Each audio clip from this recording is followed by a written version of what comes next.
Assalamualaikum warahmatullahi wabarakatuh. Perkenalkan, nama saya Dimas Aryadinata dengan NIM 243307611131 dari Program Studi Agroteknologi Universitas Prima Indonesia. Di sini saya akan membuat video untuk memenuhi tugas POPKS berbasis huruf yang diampu oleh Ibu Sari Anggraini SSI MSI.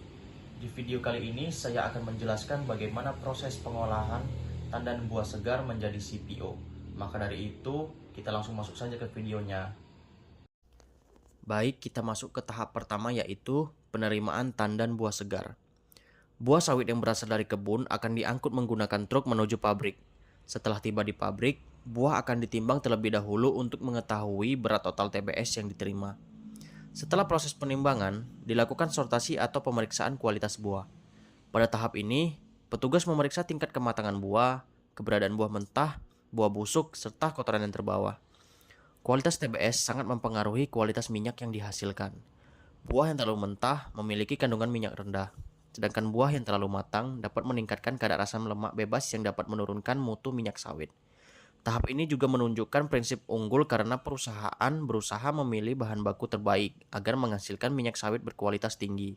Lanjut ke tahap kedua, yaitu perebusan atau sterilisasi. TBS dimasukkan ke dalam alat yang disebut sterilizer. Proses perebusan dilakukan menggunakan uap panas bertekanan tinggi dengan suhu sekitar 120 hingga 140 derajat Celcius selama kurang lebih 80-90 menit. Tujuan perebusan adalah untuk menghentikan aktivitas enzim yang dapat meningkatkan kadar asam lemak bebas, kemudian mempermudah proses pelepasan buah dari tandannya, lalu melunakkan daging buah dan mempermudah proses ekstraksi minyak. Selain itu, perebusan juga membantu mengurangi kadar air dan membunuh mikroorganisme yang dapat merusak kualitas minyak. Tahap sterilisasi merupakan salah satu tahap yang sangat penting karena sangat menentukan kualitas minyak kelapa sawit yang dihasilkan. Proses perebusan yang dilakukan secara tepat dan cepat mencerminkan prinsip fast, karena semakin cepat buah diproses maka kualitas minyak akan semakin baik. Tahap ketiga yaitu perontokan buah. Setelah direbus, tandan buah sawit dipindahkan ke mesin perontok atau thresher. Di dalam mesin ini, buah dipisahkan dari tandannya dengan cara diputar menggunakan drum besar. Buah yang terlepas akan jatuh ke bagian bawah, sedangkan tandan kosong akan dikeluarkan sebagai limbah. Tandan kosong kelapa sawit sebenarnya masih dapat dimanfaatkan, misalnya sebagai pupuk organik, bahan bakar boiler, atau bahan kompos. Pada tahap ini dihasilkan dua produk, yaitu buah sawit lepas dan tandan kosong kelapa sawit. Pemanfaatan tandan kosong menunjukkan penerapan prinsip berkelanjutan karena limbah tidak dibuang begitu saja, tetapi dimanfaatkan kembali agar lebih ramah lingkungan. Tahap keempat yaitu pelumatan atau digestion. Buah dimasukkan ke dalam mesin digester untuk dihancurkan dan diaduk menggunakan pisau-pisau pengaduk sambil dipanaskan. Tujuan proses ini adalah menghancurkan daging buah, memisahkan minyak dari serat, dan mempersiapkan buah sebelum dilakukan pengepresan. Pada tahap ini, biji atau kernel masih bercampur dengan serat dan minyak. Penggunaan mesin modern pada proses digestion menunjukkan prinsip unggul karena teknologi digunakan untuk meningkatkan efisiensi dan kualitas produksi. Selanjutnya tahap kelima yaitu pengepresan atau pressing. Setelah proses pelumatan, buah sawit masuk ke tahap pengepresan menggunakan mesin screw press. Mesin ini bekerja dengan memberikan tekanan tinggi sehingga minyak keluar dari daging buah. Hasil dari proses pengepresan terdiri dari minyak kasar atau crude oil, serta campuran serat dan biji sawit yang disebut press cake. Minyak yang dihasilkan pada tahap ini masih bercampur dengan air dan kotoran sehingga perlu dilakukan proses pemurnian lebih lanjut.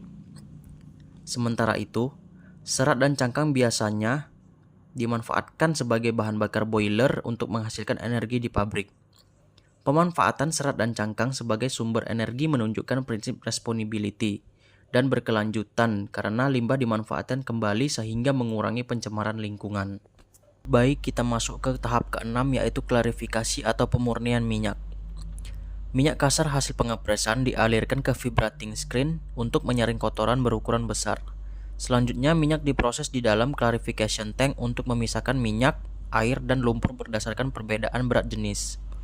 Minyak yang lebih ringan akan berada di bagian atas, sedangkan lumpur dan air berada di bagian bawah. Setelah itu, minyak dipanaskan dan dikeringkan menggunakan vacuum dryer untuk mengurangi kadar air. Hasil akhir dari proses ini adalah minyak kelapa sawit mentah atau crude palm oil yang memiliki warna merah kekuningan karena mengandung beta karoten. Kualitas CPO ditentukan oleh beberapa parameter seperti yang pertama kadar asam lemak bebas, yang kedua kadar air, dan yang ketiga kadar kotoran. Semakin rendah kadar air dan kotoran, maka kualitas minyak akan semakin baik. Pada tahap ini diterapkan prinsip accountable karena proses pengolahan atau kualitas minyak harus diawasi serta dicatat sesuai standar operasional perusahaan. Tahap ketujuh ialah pengolahan inti sawit. Selain menghasilkan minyak sawit, pabrik juga menghasilkan inti sawit atau kernel. Biji sawit dari proses pengepresan dipisahkan dari serat menggunakan alat pemisah. Setelah itu, cangkang dipecahkan sehingga diperoleh inti sawit. Inti sawit kemudian dapat diolah menjadi minyak inti sawit atau palm kernel oil yang memiliki nilai ekonomi tinggi. Produk ini banyak digunakan dalam industri kosmetik, sabun, dan pangan. Pemanfaatan seluruh bagian buah sawit menunjukkan prinsip unggul dan berkelanjutan karena hampir semua hasil pengolahan dapat dimanfaatkan secara optimal. Yang terakhir, tahap ke-8 yaitu penyimpanan dan distribusi. CPO yang telah memenuhi standar kualitas akan disimpan di dalam storage tank atau tangki timbun pada suhu tertentu agar kualitasnya tetap terjaga. Selanjutnya, minyak didistribusikan ke berbagai industri untuk diolah menjadi berbagai produk turunan.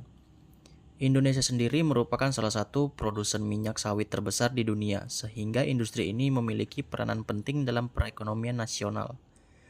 Pada tahap ini, perusahaan harus menjaga kualitas produk dan memastikan distribusi dilakukan dengan tepat. Hal tersebut mencerminkan prinsip accountable dan responsibility terhadap konsumen. Adapun prinsip FURAP yang kita gunakan pada proses pengolahan tandan buah segar menjadi minyak sawit adalah fast, unggul, responsif, accountable, dan berkelanjutan. Yang pertama adalah fast. Terlihat dari pengolahan buah yang harus dilakukan dengan cepat agar kualitas minyak tetap baik. Yang kedua adalah unggul. Terlihat dari penggunaan bahan baku berkualitas, teknologi modern, dan pengawasan mutu produksi. Yang ketiga adalah responsif. Terlihat dari tanggung jawab perusahaan dalam menjaga keselamatan kerja dan mengelola limbah hasil pengolahan. Yang keempat adalah accountable. Terlihat dari adanya pencatatan, pengawasan, dan penerapan standar operasional dalam setiap proses produksi. Yang kelima adalah berkelanjutan. Terlihat dari pemanfaatan limbah menjadi pupuk, energi, dan produk lain yang lebih ramah lingkungan. One is the loneliest number that you